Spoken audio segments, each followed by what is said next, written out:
જય સ્વામિનારાયણ। જો અમે મીઠી કઢી, આજે પ્રોગ્રામ છે ને આખો અલગ જ છે। ભરેલા કારેલાનું શાક, કારેલાનું શાક અને કારેલાની છાલના ભજીયા, વઘારેલી ખીચડી અને મીઠી કઢી। તો મીઠી કઢી બનાવવા માટે મમ્મીએ પહેલાં લીધું છે અહીંયા દહીં, મરચાં વાટ્યા છે, લસણ અને થોડી મેથી સવારથી પલાળી રાખી હતી, આખી મેથી સવારથી પલાળી રાખી હતી એમને। હવે થોડું મીઠું નાખવાનું એમાં સ્વાદ પ્રમાણે। તમારે વધારે ચડિયાતું મીઠું ખાવાતા હોય તો વધારે મીઠું નાખવાનું।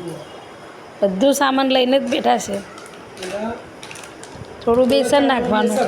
તમારે જાડી કઢી કરવી હોય તો વધારે નાખવાનું, પાતળી કઢી કરવી હોય તો ઓછું નાખવાનું। પાણી ભૂલી ગયા।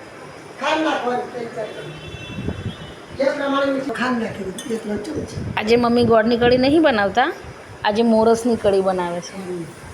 આ રહી, તમારે જે પ્રમાણે મીઠાશ જોઈએ એટલી 2-3 ચમચી મોરસ એડ કરવાની છે આમાં।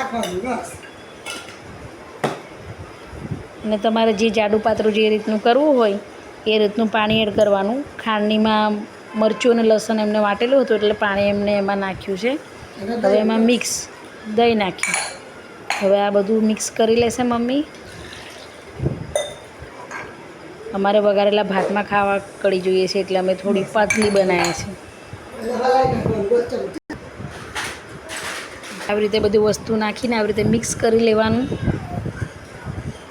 આ બધું જ આવી રીતે તૈયાર કરી લેવાનું, પછી ખાલી વઘાર જ કરવાનો બાકી રહેશે। તેલ મૂકવાનું, લીમડો મૂકવાનો, હિંગ નાખવાની ને સીધો વઘાર કરી દેવાનો, બસ જીરું નાખવાનું। તેલ મૂકવાનું, થોડું જીરું નાખવાનું, હિંગ નાખવાની,